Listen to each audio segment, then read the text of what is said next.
Hello students, अस्सलाम वालेकुम। उम्मीद है आप सब खैरियत से होंगे। हमने फर्स्ट ईयर मैथमेटिक्स के लास्ट लेक्चर में क्वेश्चन नंबर 13 तक कंप्लीट कर लिए थे। एक्सरसाइज हमारी है 6.2, टॉपिक है हमारा सम ऑफ द अर्थमेटिक सीरीज़। इसके बाद 13 के बाद डेफिनेटली मुझे क्वेश्चन नंबर 14 करवाना चाहिए, वो भी मैं आपको करवाऊँगा, लेकिन मैं असल में क्वेश्चन नंबर 15 पे बहुत ज़्यादा फोकस करना चाहता हूँ। ये क्वेश्चन यूजुअली नहीं करवाया जाता कॉलेजेस में, कोचिंग सेंटर्स वगैरह में, क्योंकि इसमें कॉन्सेप्ट्स बहुत ज़्यादा हैं। तो मैं डेफिनेटली चाहता हूँ कि मैं हर क्वेश्चन करवाऊँ और टॉपिक में रहते हुए करवाऊँ। टॉपिक में रहते हुए का मतलब है कि टॉपिक हमारा है सम ऑफ अर्थमेटिक सीरीज़।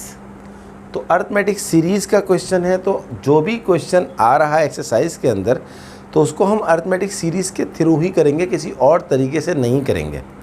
देखते हैं क्वेश्चन नंबर 15 क्या है और किस तरह होगा। 15 है, a besieged fortress is held by 5700 man. Besiege कहते हैं मुहासरा किया हुआ, चारों तरफ से फ़ौज ने घेर रखा है इस किले को, फोर्ट्रेस को बोलते हैं किला। और उसके अंदर टोटल कितने बंदे हैं, टोटल कितने लोग हैं? 5700। A besieged fortress is held by 5700 man who have provision for 66 days. उनके पास जो राशन है, आम अल्फाज में कहेंगे जो खाने पीने की चीज़ें हैं, वो 66 डेज़ तक के लिए इनफ हैं। एक दफ़ा फिर पढ़ते हैं। A besieged fortress is held by 5700 men who have provisions for 66 days. एक मुहासरा किया हुआ किला है जिसमें टोटल 5700 पीपल हैं, लोग हैं, और उनके पास जो राशन है, जो खाने पीने की चीज़ें हैं, वो 66 डेज़ तक हैं, उसके बाद वो ख़त्म हो जाएंगी। आगे चलते हैं। If the garrison loses 20 men each day, for how many days will be provision last. कह रहा है अगर हर दिन 20 लोग कम हो जाएं तो फिर कितने दिन का राशन मिलेगा? जाहिर सी बात है, 5700 लोगों के लिए 66 डेज़ का राशन है। अब हर गुज़रते दिन के साथ 20 लोग कम हो रहे हैं, तो डेफिनेटली जो राशन है उसके लिए नंबर ऑफ़ डेज़ और बढ़ जाएंगे। 66 डेज़ है, इनफ राशन है 66 डेज़ के लिए 5700 पीपल के लिए। लेकिन हर गुज़रते दिन के साथ 20 लोग जब कम होंगे तो नंबर ऑफ़ डेज़ बढ़ जाएंगे। ये ऐसा ही है कि अगर 3 लोग हैं और हर आदमी 2 रोटियां खाता है तो 3 लोगों के लिए 6 रोटियां होंगी। लेकिन अगर एक बंदा कम हो जाए, अब 2 लोगों के लिए 6 रोटियां होंगी, यानी कि रोटियां बढ़ जाएंगी। तो इसी तरह आपके पास जब हर गुज़रते दिन के साथ 20 लोग कम हो रहे हैं तो नंबर ऑफ़ डेज़ बढ़ जाएंगे, और अगर लोग ज़्यादा होते जाते तो फिर नंबर ऑफ़ डेज़ कम होते। खाने वाले, और आम अल्फाज में मैं आपको इसको एलेबोरेट करूं, खाने वाले लोग कम होंगे तो फिर राशन ज़्यादा दिनों के लिए बचेगा। अब वो कितने दिन है वो हमें करना है। आई होप कि मैंने बहुत बेहतर अंदाज में आपको समझाने की कोशिश की है क्वेश्चन। चलें solution. Let x is amount of provision for each man for each day. हम ये सपोज करते हैं एक्स वो राशन का वो अमाउंट है जो हर एक बंदे के लिए है। फॉर एग्जांपल 4 रोटियां समझ लें, तो एक्स जो है वो अमाउंट ऑफ प्रोविजन है, जो क्या है? For each man for each day. तो अगर एक बंदे के लिए अमाउंट ऑफ प्रोविज़न जो है वो x है, तो 5700 बंदों के लिए कितना होगा? Definitely 5700x। अगले दिन, क्योंकि यहाँ लिखा हुआ है, आप देख लीजिए, if the garrison loses 20 man each day, अगले दिन 20 लोग कम हो जाएंगे, तो अब राशन कितने लोगों के लिए होगा? 5700 में से 20 बंदे कम कर दें, 5680 इंटू एक्स, क्योंकि एक बंदे का राशन क्या है? एक्स है। उसके बाद मज़ीद अगले दिन क्या हो जाएगा? 5660 एक्स, 20 बंदे और कम हो गए, एंड सो ऑन, ये कम होते जाएंगे।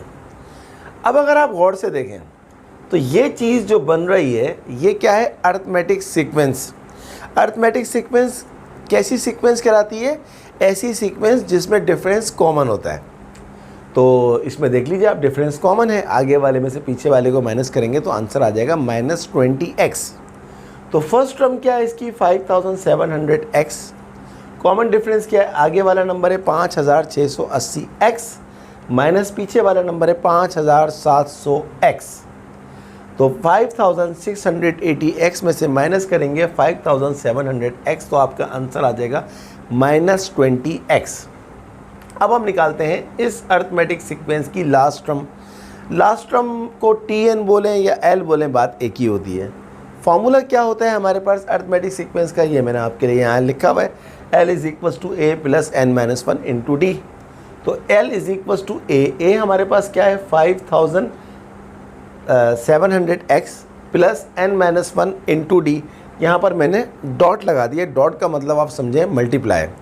d कितना था -20x, तो l आपके पास आ गया। अब इन सब में से मैं क्या कर रहा हूँ, x कॉमन ले लेता हूँ, x यहाँ भी है, x यहाँ भी है, x को बाहर ले लेते हैं तो बाकी क्या बचेगा 5700 + n - 1 × -20x बाहर चला गया।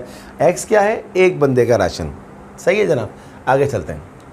Total number of days which provision last.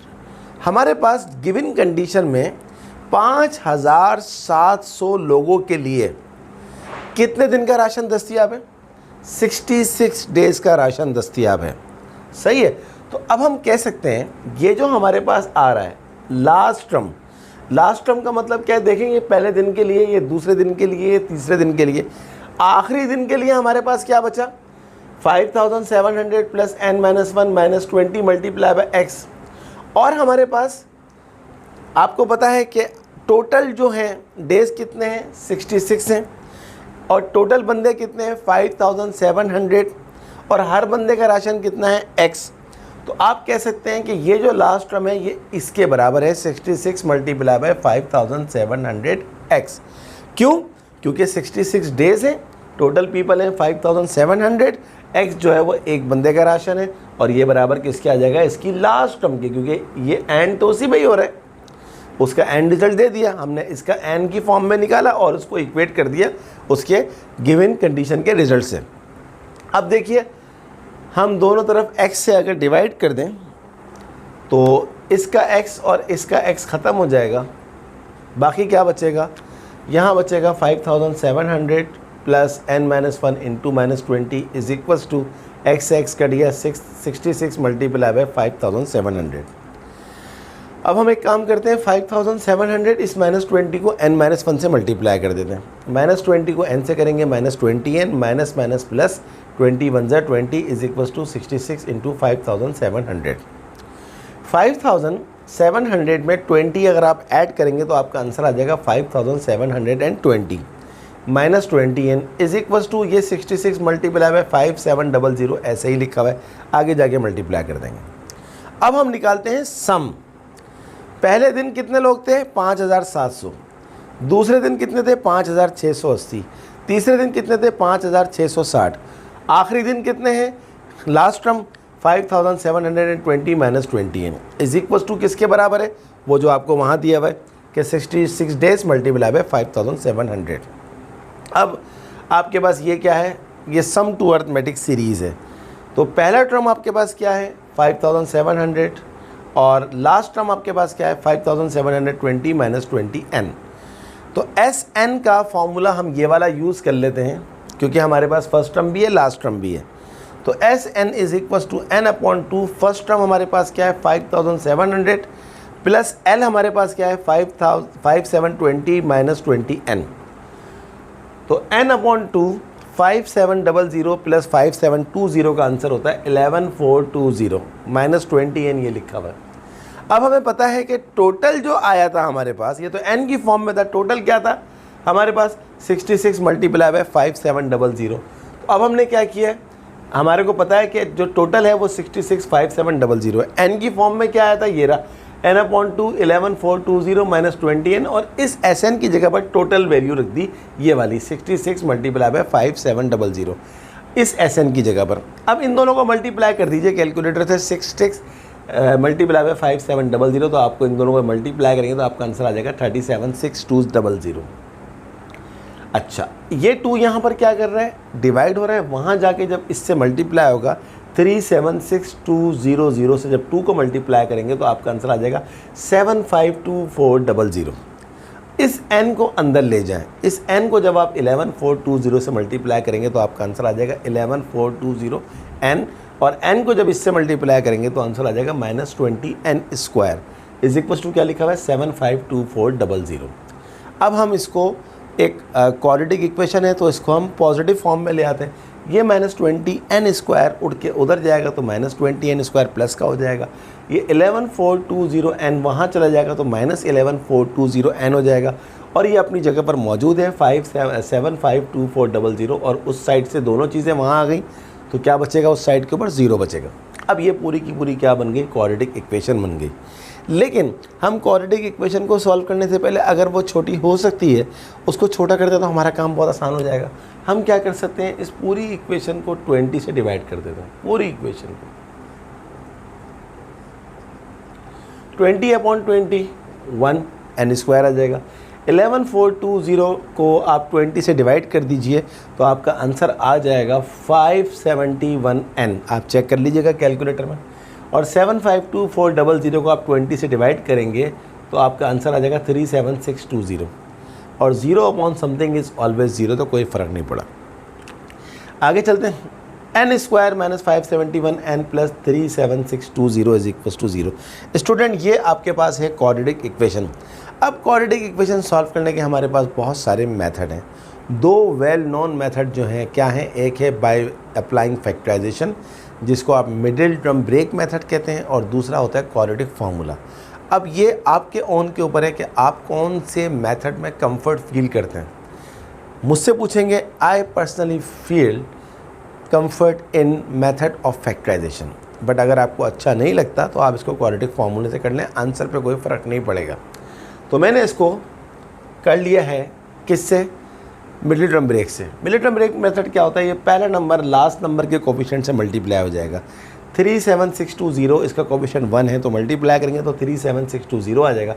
अब 37620 को इस तरह 2 नंबर्स में ब्रेक करें कि जब उन 2 नंबर्स को मल्टीप्लाई करें तो 37620 आ जाए, और ऐड या सब्ट्रैक्ट करें तो बीच वाला 571n आ जाए। इसीलिए तो इसको मिडिल टर्म ब्रेक कहते हैं। मिडिल टर्म ब्रेक को मिडिल टर्म ब्रेक इसलिए कहते हैं कि पहला नंबर ऐसे ही आ जाएगा, आखिरी नंबर ऐसे ही आ जाएगा, और बीच वाला देखें 571 ब्रेक हो गया -495n में और -76n में। आप चेक कर लीजिएगा, 495 को 76 से मल्टीप्लाई करेंगे 37620 आएगा, और -495 -76 जो होता है वो -571 होता है। इन दोनों को अलग कर लें। इन दोनों में आपको कॉमन क्या नज़र आ रहा है, n, तो यहाँ बचेगा n - 495।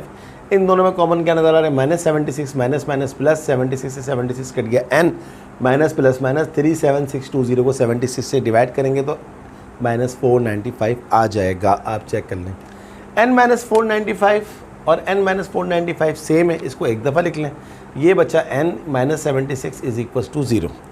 This implies that n - 495 बराबर है 0 के, n - 76 बराबर है 0 के। -495 वहाँ जाएगा तो ये हो जाएगा 495, और n - 76 से -76 वहाँ जाएगा तो 76 हो जाएगा।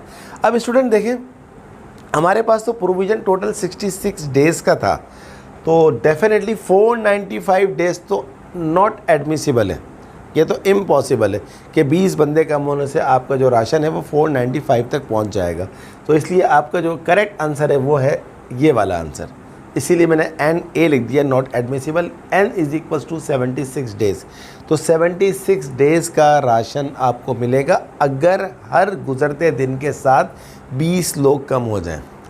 मैंने कोशिश करी है कि आपको बहुत मेहनत से ये सवाल करवाऊँ, क्योंकि इस सवाल को जो है नहीं करवाया जाता सिर्फ इसलिए कि वो अर्थमेटिक्स से टीचर्स प्रॉब्लम जो है वो फील करते हैं और उसको जो है वो किसी और मेथड से करवाया जाता है। बट अगर कोई टीचर करवाता है तो बहुत अच्छी बात है, मोस्ट वेलकम। तो आप इसको कॉपी करिएगा और फिर इसको बगैर देखे खुद करिएगा, अपनी अंडरस्टैंडिंग ज़्यादा से ज़्यादा पैदा करें कि ये क्या है, क्या सेटिंग बनाई है, अरिथमेटिक सीक्वेंस किस तरह ली, लास्ट टर्म किस तरह ली, इसको किस तरह लिया। तो 3-4 दफ़ा लेक्चर को देखेंगे तो क्लियर हो जाएगा। चलें स्टार्ट करते हैं नेक्स्ट क्वेश्चन।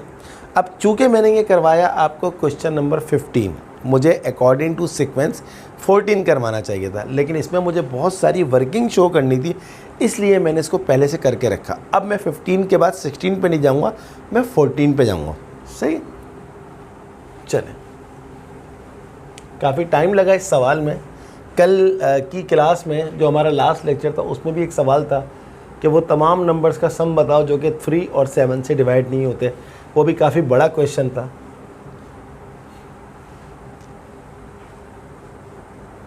चलें, अब हम करते हैं क्वेश्चन नंबर 14। देखते हैं कि 14 किस तरह होगा, क्या सेटिंग है 14 की।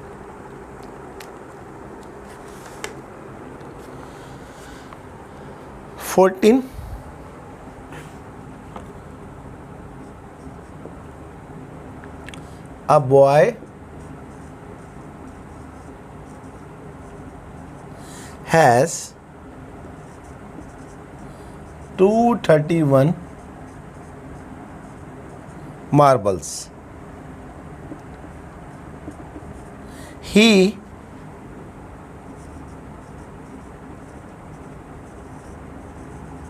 arranges them in rows so that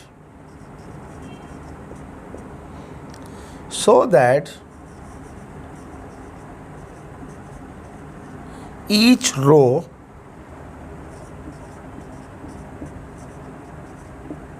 contains one marble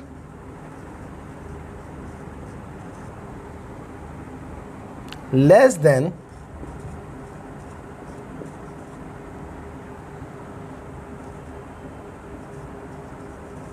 the preceding.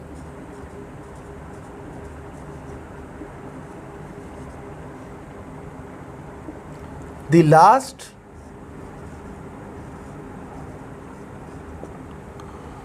row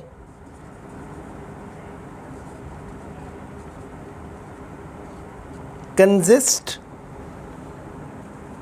of one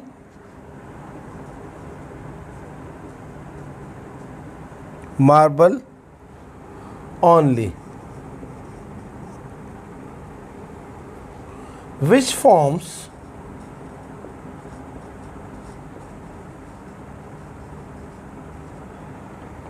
the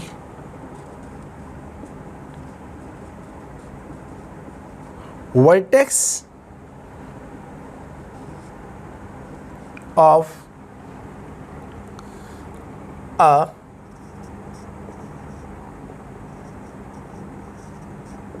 triangle.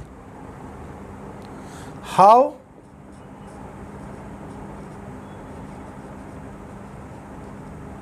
many marbles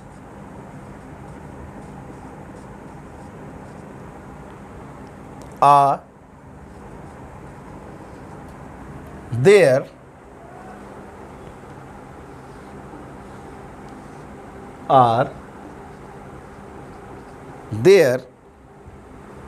in the base of the triangle. बहुत ज़बरदस्त सवाल है। ये एप्लीकेशंस हैं अरिथमेटिक सीरीज़ की।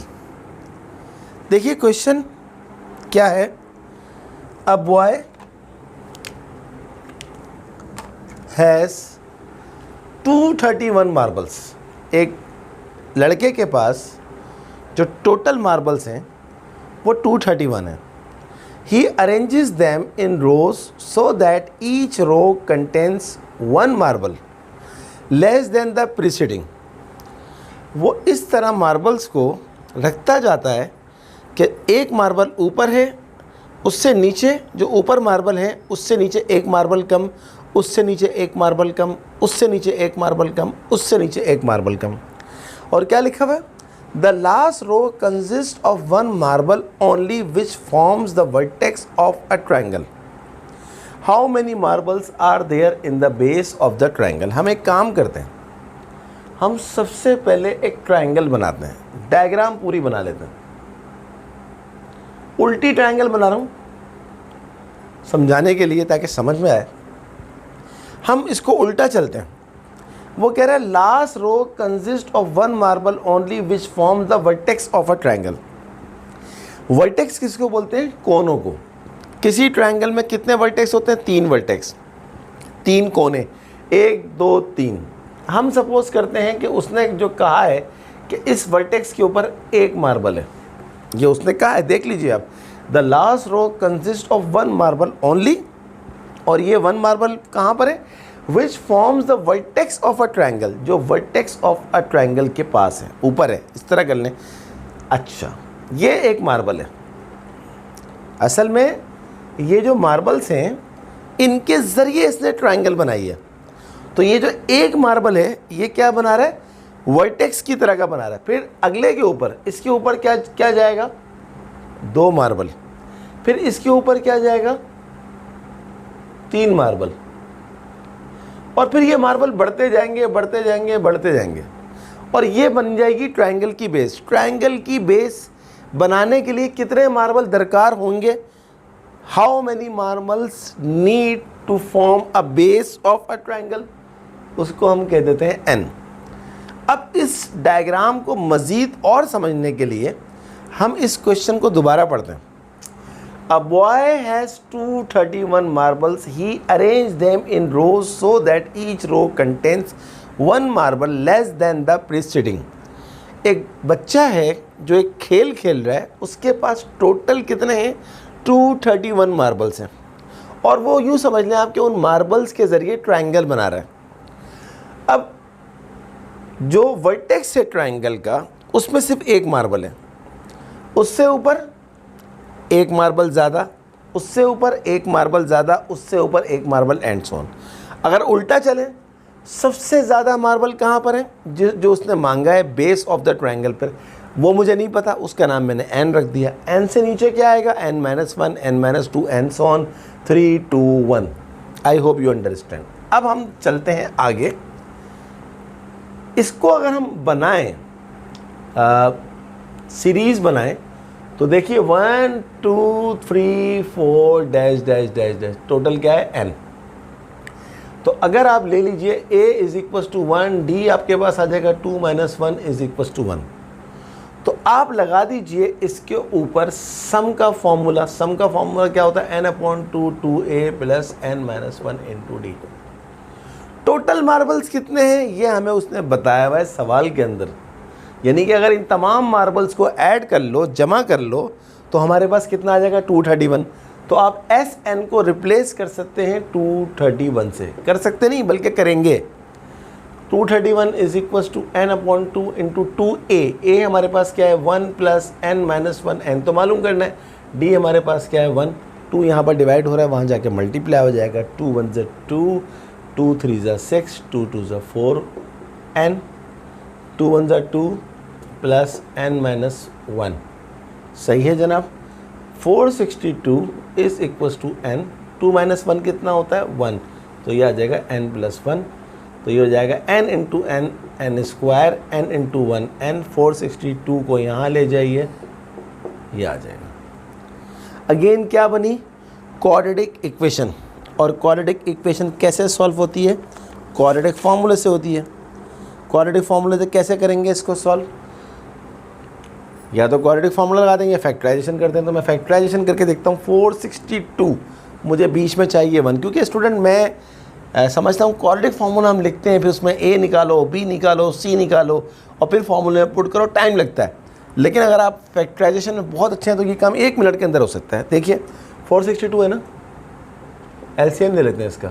2 2 ज़ा 2 3 ज़ा 2 1 ज़ा और इसके बाद हम इसको ले लेते हैं 231 462 और 231। अब देखें ये 3 से हो रहा है, 3 से हो रहा है, 3 7 जा 21 और 3 7 जा 21। फिर ये 7 से हो रहा है, 7 1 जा, फिर ये 11 से हो रहा है। सही है जनाब। तो 462 ब्रेक हो गया, 2 × 3 × 7 × 11। अब हमें चाहिए बीच में क्या 1, तो देख लेते हैं 1 कैसे आएगा। 7 3 × 21 और 11 2 × 22। तो फैक्टर्स क्या बनेंगे इसके 22 मल्टीप्लाई बाय 21। चेक कर लें, 22 को 21 से मल्टीप्लाई करेंगे 462 आ जाएगा और 22 में से 21 जाएगा तो हमें 1 ही चाहिए। तो देखें कितना जल्दी काम हो गया, सिर्फ थोड़ी सी प्रैक्टिस की ज़रूरत है आपको।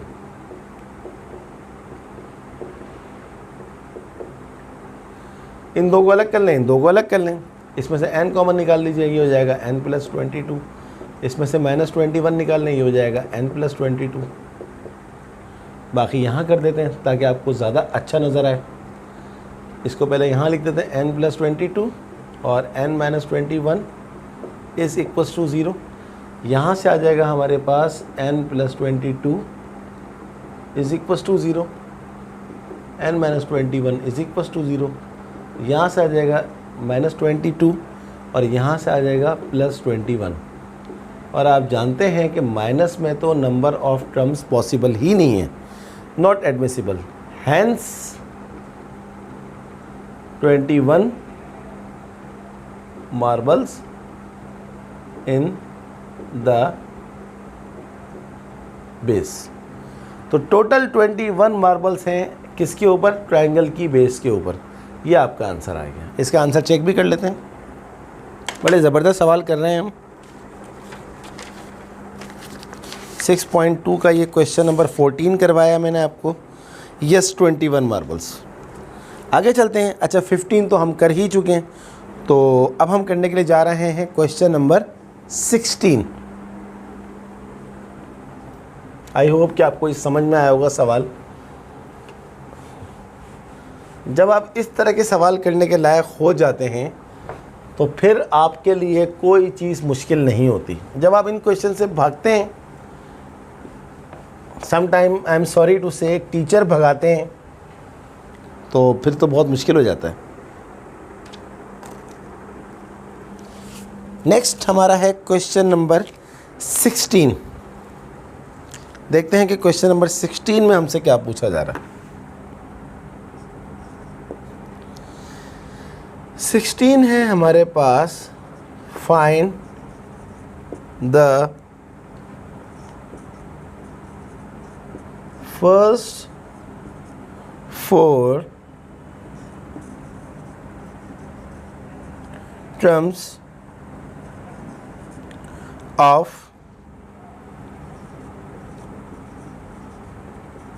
a series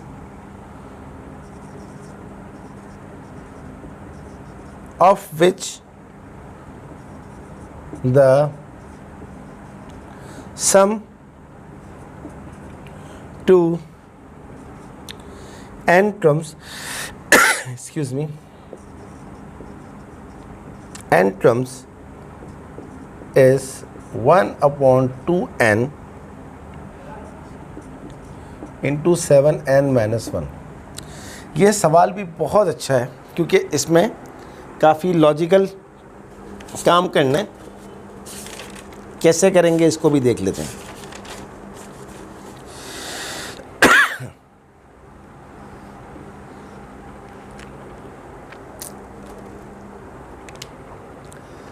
कहता है फर्स्ट 4 टर्म्स बताओ एक सीरीज के जिसका सम टू n टर्म्स है 1/2n। Sn हमें दिया हुआ है, क्या दिया हुआ है 1/2n इंटू 7n-1। अब पता है बच्चे क्या मिस्टेक करेंगे बच्चे मिस्टेक ये करेंगे, पहले n की जगह पर 1 रखेंगे, जो आंसर आएगा वो बोलेंगे फर्स्ट टर्म है। फिर n की जगह पर 2 रखेंगे, जो आंसर आएगा बोलेंगे सेकंड टर्म है। फिर 3 रखेंगे, फिर 4 रखेंगे। नहीं, ये तो सम का फॉर्मूला है। अगर Tn दिया हुआ होता तो फिर आप फर्स्ट सेकंड थर्ड फोर्थ ला सकते थे 1 2 3 पुट करके n की जगह पर, लेकिन स्टूडेंट्स अभी सम दिया हुआ है तो कोई बात नहीं। सबसे पहले हम ले लेते हैं n1। अभी आपको खुद ब खुद समझ में आ जाएगी बात। n1 ले लेते हैं तो ये हो जाएगा s1, जहाँ जहाँ n है वहाँ 1 रखें, s1 1/2 into 1 1/2, 7 1 7 minus 6, sorry 7 1 7 7 minus 1 plus 6। तो s1 हमारे पास क्या जाएगा 2 1 2 2 3 6। s1 का मतलब है पहली टर्म, क्योंकि s1 means n is equal to 1, n is equal to 1 का मतलब होता है फर्स्ट टर्म। तो इसकी s1 रिप्रेजेंट कर रही है t1, लेकिन क्या s2 भी रिप्रेजेंट करेगी? नहीं, देखते हैं। s2 लगाएं 1/2 इंटू 2 इंटू 7 इंटू 2 माइनस 1, जहाँ जहाँ n था वहाँ 2 पुट कर दिया, 2 से 2 कट गया, 7 2 ज़ा 14, 14 माइनस 1 होता है 13। बट s2 रिप्रेजेंट कर रहा है पहली दो टर्म का सम। पहली दो टर्म्स क्या होती हैं? t1 plus t2। तो t1 प्लस t2 दिया हुआ है आपको 13। आई होप कि आप समझ में आया होगा। t1 आपके पास क्या आया? 3 plus t2 is equal to 13। t2 3 को वहाँ ले जाएं तो 13 माइनस 3 हमारे पास क्या हो जाएगा? 10। ये आ गया t2 और ये आ चुका है t1।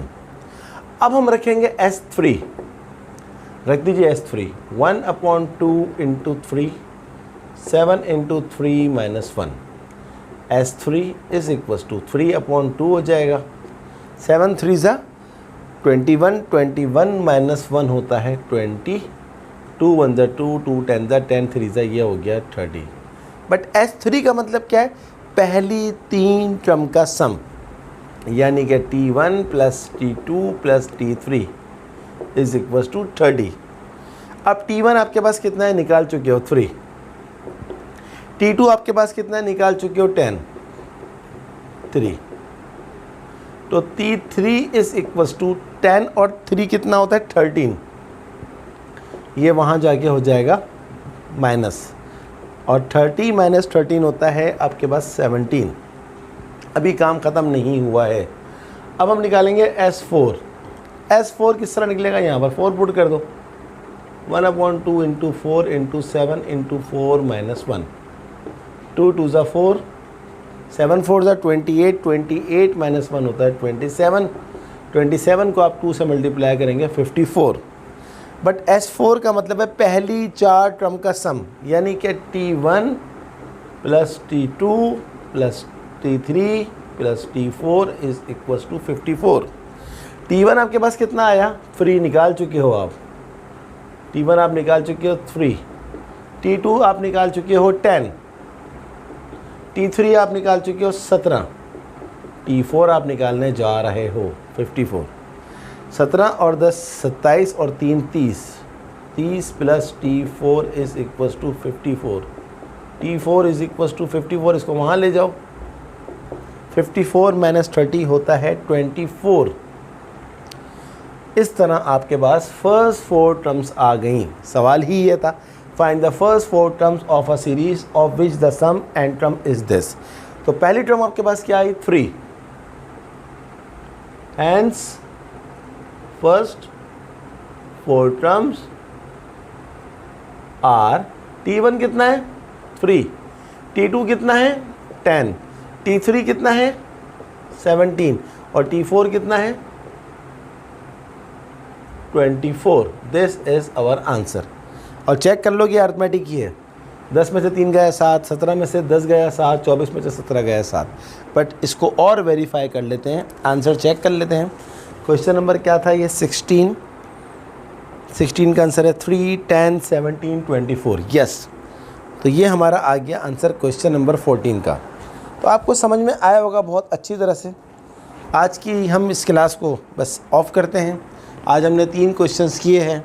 देखते हैं अब हमारे पास कितने क्वेश्चंस बाकी हैं। एक्सरसाइज 6.2 के 17, 18 और 19। Yes, we need one more lecture to finish this exercise. तो जाहिर सी बात है, जब क्वेश्चंस ही इस लेवल के होंगे तो फिर उसमें टाइम लगेगा, समझाने में भी, एक्सप्लेनेशन में भी टाइम लगता है।